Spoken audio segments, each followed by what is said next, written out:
मैं हर महीने माँ को 8,000 रुपए भेजती थी, पर गांव में वो रोज सिर्फ उबले नूडल्स और अचार खा रही थीं।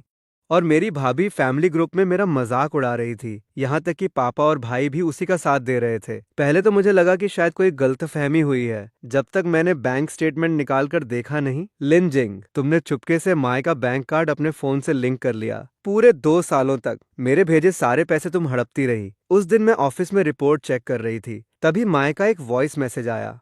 न्यान न्यान, अब पैसे मत भेजो, तुम कितना भी कमा लो, मुझे एक पैसा भी नहीं मिलता। मेरा दिल धक से रह गया और मैंने तुरंत पूछा, माँ आप ये क्या कह रही हो? माँ ने रोते हुए भारी आवाज में वही बात फिर दोहराई। मैं इतने दिनों से सिर्फ उबले नूडल्स खा रही हूँ, एक अंडा तक नहीं खरीद सकी। न्यान न्यान, बुरा मत मानना कि मैं पैसे मांगती हूँ, मैं सच में बहुत मजबूर हूँ।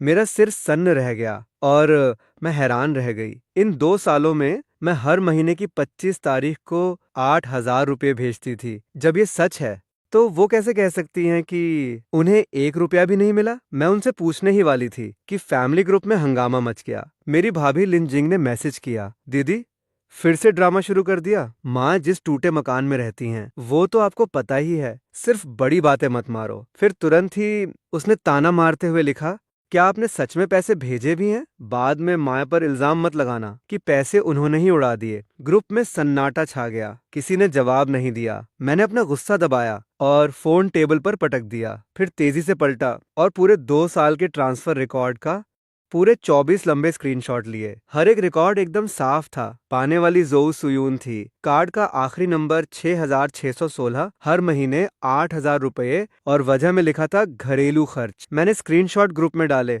और ठंडे लहजे में लिखा, ये ट्रांसफर रिकॉर्ड है, खुद देख लो। लिन जिंग ने तुरंत जवाब दिया, बस एक स्क्रीनशॉट ही तो है, आजकल फेक फोटो कौन नहीं बना लेता, हिम्मत है तो पूरा कार्ड नंबर दिखाओ। मैंने कोई बहस नहीं की, फोटो में 6,616 वाली लाइन जूम की और दोबारा भेजकर पूछा, ये 6,616 वाला कार्ड आखिर माए का है या नहीं? माए ने तुरंत जवाब दिया, हाँ कार्ड तो यही है। लेकिन अगले ही पल उन्होंने एक और मैसेज भेजा, पर मुझे तो सच में एक भी पैसा नहीं मिला।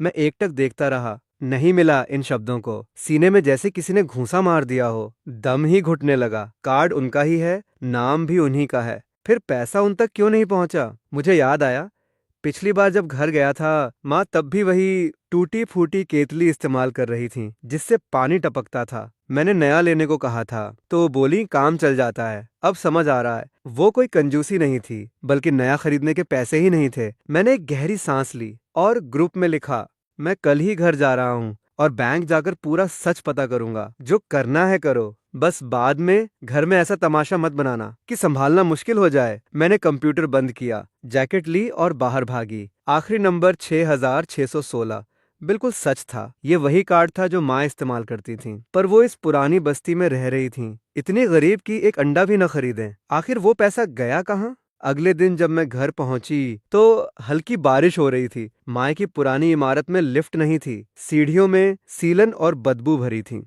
दरवाजा खोलते ही धुएं और सीलन की बदबू सीधे चेहरे पर आई और नाक में जलन होने लगी। माँ ने पुराना स्वेटर पहना था जिसकी आस्तीन पर मोटे मोटे रोएं आ गए थे। उन्होंने मुझे देखा और पहले जबरदस्ती मुस्कुराई, पर मुस्कान आते ही उनकी आंखें भर आईं। नियन नियन, देखो माँ तुमसे ये सब नहीं कहना चाहती थी, पर ये जिंदगी। मेरा गला रूंध सा गया। थोड़ा रुककर पूछा, माँ पापा कहाँ हैं? पापा जियांग जिंगशान अंदर के कमरे से बाहर आए, नजरें चुराते हुए मुझसे आंखें नहीं मिला पा रहे थे। मैंने सीधे सीधे पूछा, मैं हर महीने 8,000 भेजती हूँ, फिर भी आपकी हालत ऐसी कैसे हो गई? माँ ने अपने पर्स से एटीएम की पर्ची निकाली जिस पर साफ साफ लिखा था 37.62 युआन। मैं उस नंबर को घूरती रही और उंगलियां सुन्न पड़ गईं। इसी कार्ड में पैसे आते थे ना, तुमने पैसे इसी कार्ड में भेजे थे। पर जब मैं निकालने गई तो बस इतना ही बचा था। मैंने वो कार्ड हाथ में लिया, आखिरी नंबर सच में 6,616 ही था। मैंने सिर उठाया और पापा की तरफ देखा। उसने जानबूझकर मुझसे नजरें चुराईं। उसका गला घबराकर हिला। मेरा दिल बैठ गया और गहरा डूब गया। वो बेखबर नहीं था, बस मुझसे सच छुपाना चाहता था, जानबूझकर छुपा रहा था। अगली सुबह तड़के मैं माए को लेकर बैंक गई। क्लर्क ने जल्दी से स्टेटमेंट निकाल दिया, जिसमें साफ दिख रहा था हर महीने 8,000 आते थे, पर उसी मिनट 7,998 रुपए निकल जाते। पैसे पाने वाले अकाउंट का नंबर मेरे लिए बिल्कुल अनजान था। माए का चेहरा पीला पड़ गया। वो घबराकर बोली, मैंने नहीं भेजे, मुझे तो ऐप चलाना आता ही नहीं। मैं पैसे कैसे भेजती? आंटी, देखिए यहाँ मोबाइल बैंकिंग ही लिखा है। मैं स्टेटमेंट पर ट्रांसफर की एंट्री देखती रही। मेरा दम घुटने लगा। फिर मैंने क्लर्क से पूछा, जरा बताइए इस कार्ड से कौन सा नंबर जुड़ा है? क्लर्क ने कीबोर्ड दबाया और देखकर बोली, 185 से शुरू, आखिर में 9,274। माँ सन्न रह गईं। तुरंत अपना पुराना फोन निकाला। वो एक पुराना कीपैड फोन था जिसमें ऐप चल ही नहीं सकता। उन्होंने काउंटर पर आईडी पटकी। जांच करो, सब पता लगाओ कि आखिर कौन है जिसने चोरी से मेरी डिटेल बदली। क्लर्क ने देर नहीं की, तुरंत नंबर चेंज करने वाला फॉर्म प्रिंट करके दे दिया। बदलाव पिछले साल अप्रैल का था और एजेंट दस्तखत वाली जगह मेरी माए का नाम था, पर लिखावट एकदम तीखी नुकीली थी। मैं आंखें गड़ाकर देखने लगी। दिल बैठ गया। वो लिखावट लिन जिंग की ही थी। बैंक से निकलकर मैं माए को सीधे मोबाइल स्टोर ले गई। स्टाफ ने 185 से शुरू और 9,274 वाला नंबर डाला तो स्क्रीन पर डिटेल्स आ गईं। ये नंबर एक सेकेंडरी सिम था और मेन सिम लिन जिंग के नाम था। मेरे दिमाग में धमाका सा हुआ। माए के बैंक एसएमएस अलर्ट्स लिन जिंग के सेकेंडरी सिम से जुड़े थे। माए कुर्सी पर सुन्न बैठ गईं और पतझड़ के पत्ते की तरह कांपने लगीं। वो बुदबुदाईं, नेहा, जिंग जिंग ने ऐसा क्यों किया? मैंने कोई जवाब नहीं दिया क्योंकि मैं खुद समझना चाहती थी कि उसकी इतनी हिम्मत कैसे हुई। मैंने एक सांस भरी और माए को अस्पताल ले गई। न्यूरोलॉजिस्ट ने माए की पूरी कॉग्निटिव जांच की। नतीजा ये निकला कि माँ को कोई मानसिक बीमारी नहीं है। उनका दिमाग एकदम साफ है। वो कुछ नहीं भूली थीं, बल्कि किसी ने बेशर्मी से उनकी पेंशन का पैसा हड़पा है। कमरे के दरवाजे पर पापा खिड़की के पास सिगरेट पी रहे थे। मैंने बैंक के सारे कागजात और सिम कार्ड के सबूत अस्पताल के बेड पर फैला दिए। पापा, आपको सब पहले से पता था ना? पापा की उंगलियां एकदम ठिठक गईं। सिगरेट से उंगली जल गई और वो दर्द से कराह उठे। घर की बात को तमाशा मत बनाओ, मैंने घूरते हुए कहा। माँ को 2 साल से पैसे नहीं मिले और आप कह रहे हैं तमाशा मत बनाओ? पापा ने आंखें उठाईं। तेरे भाई के हालात भी खराब हैं। और जिंग जिंग, उसने जानबूझकर ऐसा नहीं किया। मेरा दिमाग गुस्से से फटने लगा। जानबूझकर नहीं किया? माँ के बैंक मैसेज अपने कार्ड पर जोड़ना, ये क्या नाटक है? पापा ने सिगरेट मसल दी। घर जाकर भाई से पूछो। अस्पताल में तमाशा मत करो। मैं तुरंत समझ गई, ये सिर्फ लिन जिंग की हिम्मत नहीं थी। पापा की चुप्पी और शह ही उसकी सबसे बड़ी ताकत थी। शाम को मैं भाई के घर गई। भाई जियांग चेन एक नई सोसाइटी में रहता था। अंदर जाते ही दिखा हॉल में नया टीवी और मसाज चेयर।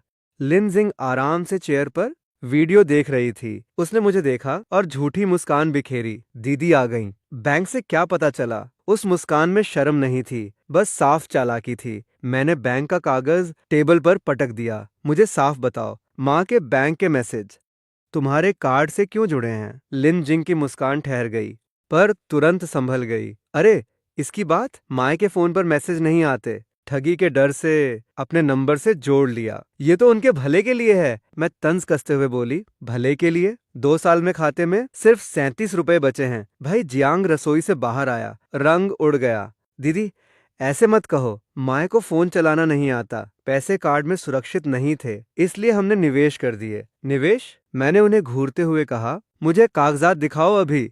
लिन जिंग ने फोन सीने से लगा लिया। लहजा अचानक सख्त हो गया। ये पर्सनल प्राइवेसी है। बड़ी बहन होने के नाते आप कुछ ज्यादा ही दखल दे रही हैं। क्या आपको लगता है कि हर महीने 8,000 भेजकर आप इस घर की मालिक बन गईं? मैंने गुस्सा दबाते हुए एक एक शब्द साफ कहा, मुझे मालिक नहीं बनना। मैं बस ये जानना चाहती हूँ कि माए के पैसे आखिर गए कहाँ? लिन जिंग हंस पड़ी। माए के पैसे? पहले भी तो माए के पैसे पापा ही संभालते थे। हमारे घर का हमेशा से यही नियम है। मैंने अपने भाई को देखा, वो मुझे बिल्कुल अजनबी सा लगा। मैंने उनसे बहस नहीं की और मुड़कर दरवाजे तक आ गई। कल अपने उस इन्वेस्टमेंट के सबूत सामने लाना, हम हिसाब करेंगे। अगर हिम्मत नहीं हुई तो फिर फर्ज का पाठ मत पढ़ाना। तुम्हें जो जांचना है जांचो, मत भूलो तेरा भाई भी माय का ही बेटा है। मैंने जोर से दरवाजा बंद कर दिया। दिमाग में बस वो बैंक स्टेटमेंट घूम रहा था। हर महीने 8,000 रुपए आते थे और तुरंत निकल जाते थे। आखिर ये पैसे गए कहाँ?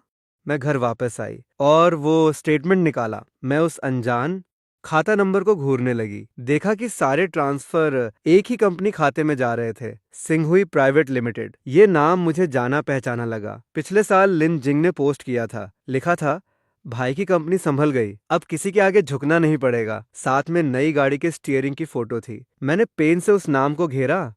हथेली ठंडी पड़ गई। पैसे खर्च नहीं हुए थे, उन्हें हेर फेर किया गया था किसी और की ऐश की जिंदगी के लिए। अगले दिन मैंने उन्हें हिसाब के लिए माँ के घर बुलाया। मेरी माँ ने टेबल एकदम साफ कर दी। पापा सोफे पर गुमसुम बैठे थे। भाई और लिन जिंग के आते ही लिन जिंग तुरंत हावी हो गई। दीदी, आप ये सब क्यों कर रही हैं? मम्मी की तबीयत पर असर पड़ेगा। मैंने उसे अनदेखा किया और बैंक स्टेटमेंट सामने रख दिया। ये पैसा सिंघुई ट्रेडिंग में गया। ये किसकी कंपनी है? भाई के चेहरे पर घबराहट दिखी। वो लिन जिंग के भाई की है। बिजनेस में लेन देन तो चलता है। मैं लिन जिंग की तरफ मुड़ी। लेन देन? तो मम्मी के बैंक के मैसेज अपने कार्ड से क्यों जोड़े? पैसा आते ही 1 मिनट में निकाल लिया।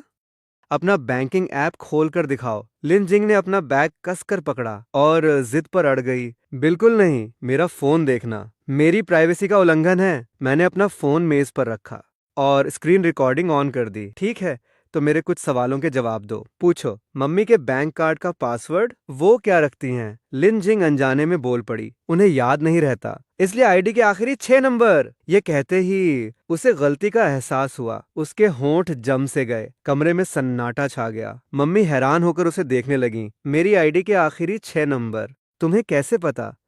लिन जिंग ने तुरंत बात संभाली। मम्मी, आपने ही बताया था। मैं उसकी घबराहट और झूठा नाटक देख रही थी। मुझे सब समझ आ गया था। वो पैसों की मदद नहीं कर रही थी। उसके पास मम्मी का पासवर्ड, मैसेज एक्सेस और बैंकिंग ऐप का पूरा एक्सेस था। मैंने स्टेटमेंट समेटा और शांति से कहा, आज बहस नहीं करते। कल मैं एक टेस्ट करूंगी। तुम सबको रहना होगा। कैसा टेस्ट? मैं माय के कार्ड में 1 रुपया भेजूंगी और देखेंगे बैंक का मैसेज किसके फोन पर आता है। अगर मैसेज माय के फोन पर आया तो तुरंत माफी मांगकर चली जाऊंगी। लिन जिंग का चेहरा पूरी तरह बदल गया, जैसे किसी ने गला दबा दिया हो। तुम सच में पागल हो? मैंने घूरते हुए उससे कहा। आखिर तुम डर किससे रही हो? तीसरे दिन मैंने फोन फुल चार्ज किया, स्क्रीन रिकॉर्डिंग ऑन की और चुपचाप मेज के कोने पर रखा। कैमरा सीधे लिन जिंग पर था। माए पुराना फोन लिए पास बैठी थीं। उंगलियां घबराहट से कांप रही थीं और बीपी की दवा कसकर पकड़ी थी। दीदी, तुम्हारा नाटक खत्म हुआ?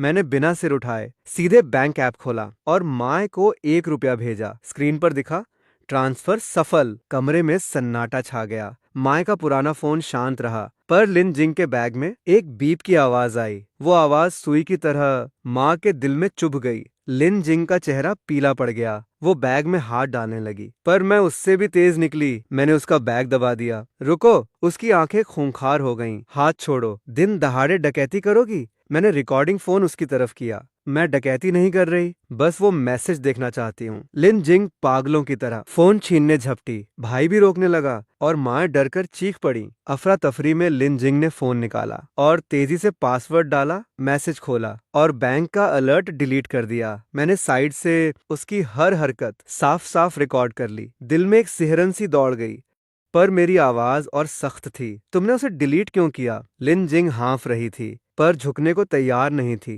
तुम मेरी प्राइवेसी रिकॉर्ड कर रहे हो, तो क्या सबूत के लिए छोड़ देती? मैंने वीडियो रोकी। उसके पासवर्ड वाले फ्रेम पर तुमने क्या डाला? मेरी माँ के मैसेज अलर्ट तुम्हारे कार्ड पर हैं। तुम्हें मेरी माँ का पिन भी पता है और तुम कहती हो ये मदद है? माँ का चेहरा पीला पड़ गया। कांपते होठों से लिन जिंग को देखा। लिन जिंग, क्या तुमने वाकई मेरे पैसे ले लिए? बस करो लिन जिंग, तुमने आखिर किया क्या है? मैंने क्या किया? बस थोड़े टाइम के लिए पैसे लिए थे। 2 महीने में लौटा दूंगी। वैसे भी आंटी को वो पैसे चाहिए नहीं थे। ऐसे ही तो पड़े थे, ऐसे ही तो पड़े थे। ये बात हथौड़े जैसी लगी और माँ की उम्मीदें टूट गईं। वो तो मेरी बुढ़ापे की जमा पूंजी थी। पापा ने अचानक सीना पकड़ लिया। शरीर लड़खड़ा गया और चेहरा पीला पड़ गया। माँ चीख उठी, जिंगशेन! मैंने तुरंत उन्हें संभाला। उनका हाथ बर्फ जैसा ठंडा था। माथे पर ठंडा पसीना था। वो मुझे लगातार देखती रहीं। नजरों में सिर्फ गुजारिश थी, जैसे कह रही हूं, बात मत बढ़ाओ। उनके होंठ कांपते रहे और आखिरकार एक बात बोली, नियान नियान, इतना कसके मत पकड़ो। बात खत्म होते ही उसकी आंखों के आगे अंधेरा छा गया और वो मेरी बाहों में ढह गई। जब एम्बुलेंस का सायरन नीचे गूंज उठा तो मेरे फोन की स्क्रीन उसी रिकॉर्डिंग पर रुकी हुई थी। इमरजेंसी रूम की लाइटें चुभती सफेद थीं। पापा को एंजाइना का दौरा पड़ा था और भर्ती करना पड़ा। माँ गलियारे की बेंच पर अकेली बैठी थीं, पुराने बैग को कसकर पकड़े हुए, जिसमें उनका आईडी, बैंक कार्ड और एक पर्ची थी जिस पर सिर्फ 37.62 युआन बचे थे। भाई जियांग चेन कोने में बैठा था, सिर घुटनों में छिपाए, उसके कंधे कांप रहे थे। लिन जिंगजे दूसरी तरफ खड़ा था, किसी भटके हुए जानवर की तरह। मैं माँ के पास गई। माँ, आप इसका क्या करना चाहती हैं? माँ ने सिर उठाया, आंखें बुरी तरह काली पड़ी थीं, पर एक आंसू नहीं बहा। धीमी आवाज में और रूंधे गले से बोली, तुम्हारे पापा पुलिस से मना कर रहे हैं ताकि घर न टूटे। मैं समझती हूँ। उन्होंने सिर झुका लिया और नजरें फिर पर्ची पर पड़ीं। उंगलियों से उसे मरोड़ा और फिर धीरे से सीधा किया। लेकिन अगर ये घर नहीं टूटा तो कंगाल मुझे होना पड़ेगा। मैं बदहाल रहूंगी, तुम्हारे पापा बीमार पड़े रहेंगे और भाई का परिवार ऐश करेगा। ये कैसा घर है? उन्होंने अचानक सिर उठाया, नजरें बेहद पक्की थीं। पुलिस बुलाओ। माँ, आप सोच लीजिए, अगर पुलिस बुला ली तो जियांग चेन जेल चला जाएगा। जब उसकी पत्नी ने मेरी पेंशन छीनी थी तब क्या उसने सोचा कि मैं भूखी मर जाऊंगी? मैंने जोर से सिर हिलाया, बिना हिचकिचाए। फोन निकाला और 110 डायल किया। थाने से लू जिंघे तुरंत वहां पहुंचा। आंटी, क्या ये कार्ड आपके नाम पर है? और मैसेज अलर्ट नंबर किसी और ने बदला है? हाँ बिल्कुल। लू जिंघे ने लू पिंग को देखा। खाता हैक कर पैसे निकालना और मैसेज नंबर बदलना धोखाधड़ी का मामला है। हम यह केस दर्ज कर रहे हैं और तुरंत पैसों की जांच करेंगे। फिर उसने मेरी तरफ देखा। बुजुर्गों की पेंशन का पैसा है, बात जान पर है, देर नहीं कर सकते। मेरी नजर लिन जिंग पर पड़ी। वो अब जाकर सच में घबराई। वो भागकर भाई की आस्तीन पकड़ और चीख कर बोली, तू अपनी बहन को पुलिस बुलाते देखता रहा, तूने उसे रोका क्यों नहीं? माँ पागल हो गई। तू ध्यान नहीं देगा? पागल तो तुम हो गई हो। ये सुनकर माँ के आंसू बह निकले, पर उनमें कोई कमजोरी नहीं थी, बल्कि भड़कता हुआ गुस्सा था। उसने आंसू पोंछे और खड़े होकर लू जिंघे से बोली। जाने से पहले लू जिंघे ने, आप जैसे चाहें जांच करें, किसी की परवाह मत कीजिए, माँ को केस की रसीद दी। माँ ने ध्यान से वह रसीद बैग में रखी, बड़े जतन से आईडी कार्ड और बैलेंस पर्ची के बीच, जैसे डर हो कि हाथ छूटते ही उम्मीद की यह किरण भी छीन जाएगी। पापा इमरजेंसी वार्ड में लेटे थे। सुयुन, माँ के कदम ठिठक गए, पर वह मुड़ी नहीं। जिंगशान, मुझे मत रोको। तुम जितनी बार मुझे रोकोगे, मैं एक बार और गरीब सही। हम अस्पताल से बाहर निकले ही थे कि छोटे भाई जियांग चेन का फोन आ गया। दीदी, क्या आप अभी आ सकती हैं? लिन जिंग आप लोगों से बात करना चाहती है। रात के 9 बजे भाई और लिन जिंग सचमुच आ पहुंचे। लिन जिंग के हाथ में एक काला बैग था। जिप खोलते ही अंदर नए नोटों की गड्डियां थीं। उसने बैग को मेज पर पटका और तुरंत रोने लगी। माँ, मुझे अपनी गलती का एहसास है। मैं पैसे वापस दे रही हूँ। आप केस वापस ले लीजिए ना। मेरे भाई की कंपनी के अकाउंट फ्रीज हो गए हैं। मजदूरों की तनख्वाह भी नहीं दे पा रहे। अगर ऐसा ही रहा तो कंपनी बंद हो जाएगी। माँ की नजर पैसों वाले बैग पर पड़ी। उंगलियां थोड़ी हिली, लेकिन हाथ आगे नहीं बढ़ाया। लिन जिंग ने उन्हें बेअसर देखा तो तुरंत कागजों का पुलंदा निकाला, जिस पर लिखा था समझौता पत्र। माँ, आप बस दस्तखत कर दीजिए कि पैसा चुका दिया गया है, तो मामला आपस में सुलझ जाएगा। अगर आपने दस्तखत नहीं किए तो पूरा परिवार बर्बाद हो जाएगा। मैंने वो कागज खींच लिए और सीधे आखिरी पन्ने पर पहुंची। शर्तों में न केवल पैसा लौटाना था, बल्कि ये भी लिखा था कि कोई कानूनी कार्रवाई नहीं होगी और पुलिस केस वापस लिया जाएगा। सबसे नीचे दस्तखत की जगह एक खुले जाल की तरह थी। मैंने कागज मेज पर पटका। लिन जिंग, पैसा लौटाना तो तुम्हारा फर्ज है, लेकिन माँ इस पर दस्तखत नहीं करेंगी। केस न करने वाले समझौते पर लिन जिंग का रोना तुरंत रुक गया और चेहरे का दुख गायब हो गया। जियांग मियाँ, क्या तुम इतनी निष्ठुर बनोगी? तुम्हारे भाई का भविष्य और तुम्हारे पिता की बीमारी, क्या तुम्हारी माँ का भविष्य हम पर निर्भर नहीं है? आज तुमने रास्ता ही बंद कर दिया, तो क्या अकेले सब संभाल लोगी? मेरी माँ आखिरकार बोली। मैंने तुमसे उम्मीद रखी थी, पर नतीजा, मेरे खाते में सिर्फ 37 रुपए बाकी हैं।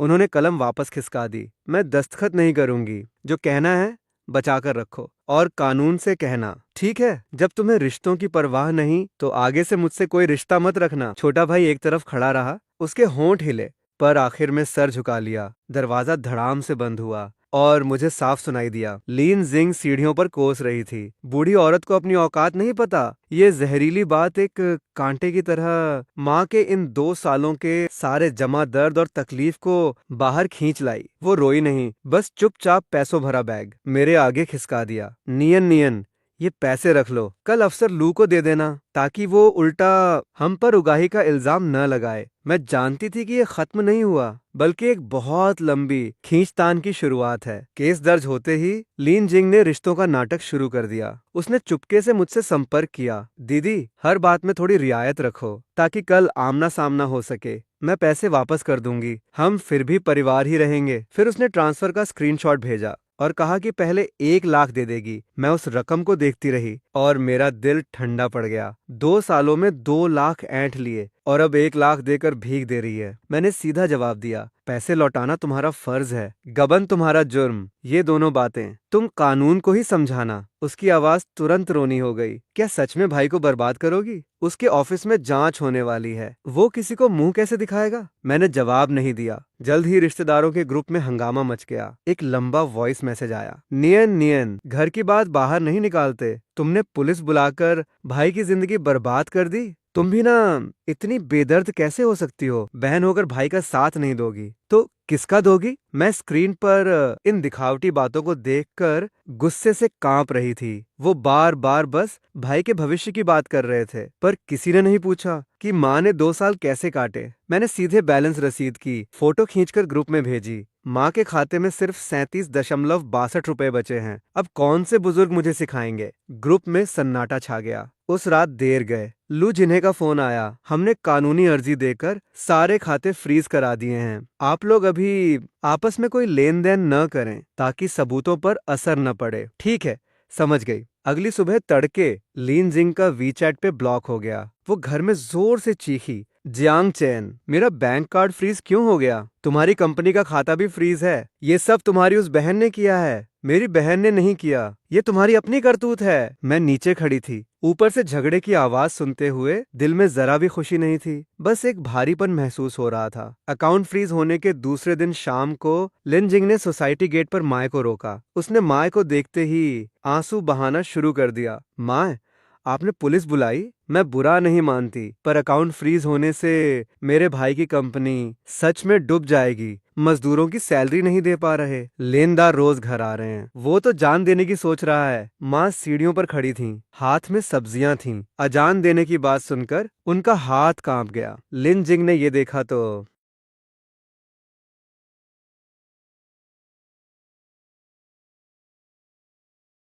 कृपया लाइक करें, सब्सक्राइब करें।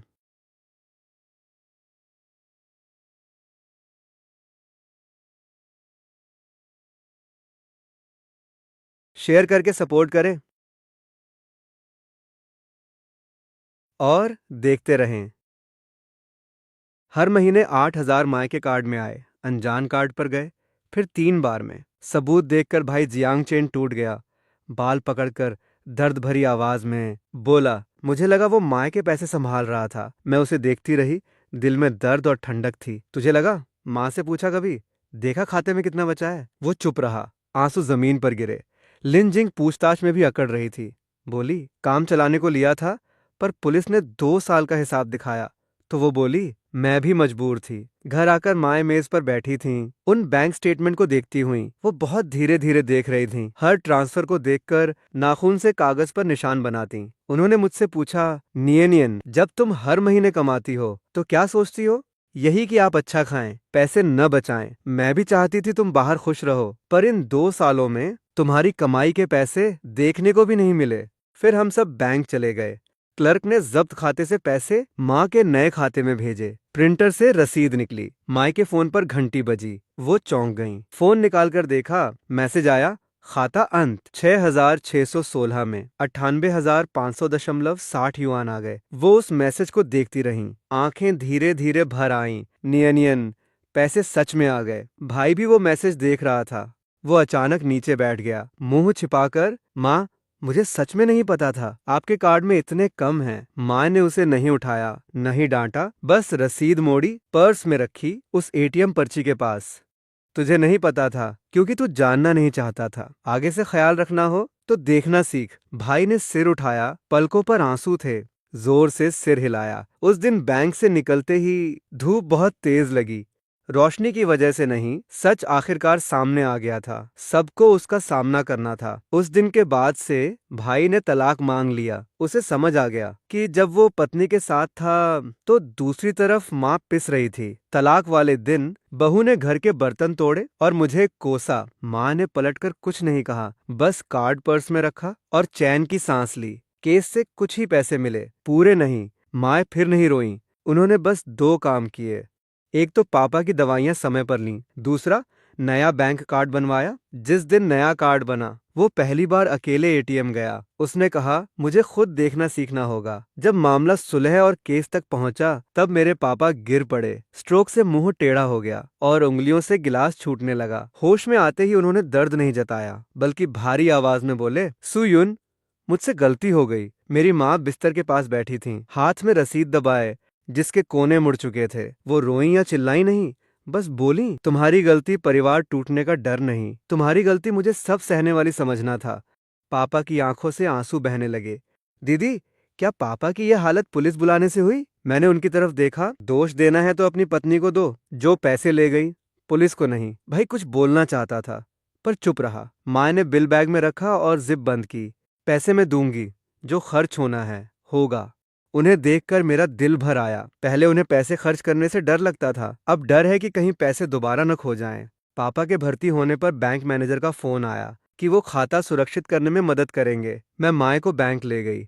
मैनेजर ने कई सारे फॉर्म फैलाए और मोबाइल बैंकिंग वाले खाने पर निशान लगाया। आंटी, पेंशन कार्ड की ये सुविधा बंद कर दें। ऐप में सिर्फ बैलेंस देखने की सुविधा रखें। पैसे भेजने के लिए काउंटर पर आना पड़ेगा। इससे नंबर बदलने पर भी कोई खतरा नहीं होगा। माँ थोड़ा झिझकी तो मैनेजर ने मैसेज अलर्ट की तरफ इशारा किया। आप दोनों के पास मैसेज आएंगे। आंटी के फोन के साथ आपको भी अलर्ट मिलेगा। ये निगरानी के लिए नहीं है, बल्कि बचाव के लिए है। ठीक है। मैनेजर ने फॉर्म माँ को दिया।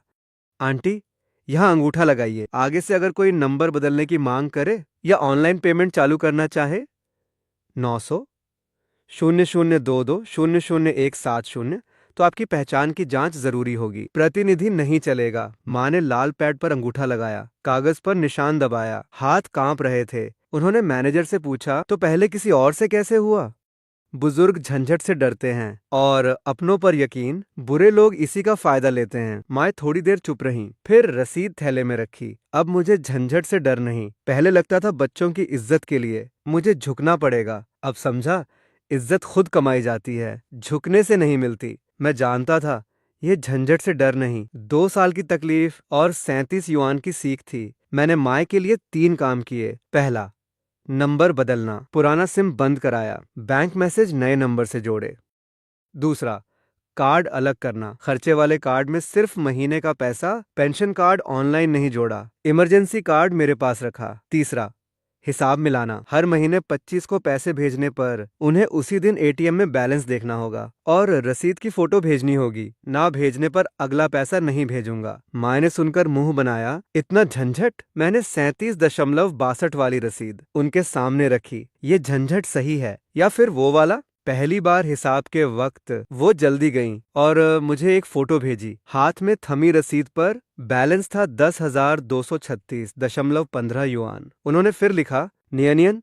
मुझे दिख गया। मैं ये शब्द देखता रहा और आंखें भर आईं। दूसरे महीने वो खुद स्टेटमेंट जांचने लगीं। मुझे वॉइस मैसेज भेजते वक्त आवाज में गर्व था। इस बार पैसे नहीं भागेंगे। मैंने मुस्कुराकर मैसेज भेजा, हाँ, अब कभी नहीं भागेंगे। वो भी हंसा, दबी सी हंसी, जैसे राहत की सांस ली हो। पापा बिस्तर पर लेटे थे। उसकी हंसी सुनकर उनकी नजरें भी नरम पड़ीं, पर मैं जानता था इस नरमी के पीछे मेरी माँ थी, जिसने अपना बटुआ खोला था। वो घर की शांति के लिए पैसे नहीं दे रही थी, बल्कि खुद को जिंदा रखने के लिए रख रही थी। सर्दियों की पहली बर्फबारी के दिन माँ बाजार में अंडे लेने गईं। सड़क पर पतली बर्फ जमी थी। वो टोकरी पकड़े धीरे धीरे चल रही थी। अंडे वाली चाची उसे पहचानती थी। उसने यूं ही पूछा, सुयुन, आज खरीदने का मन हुआ?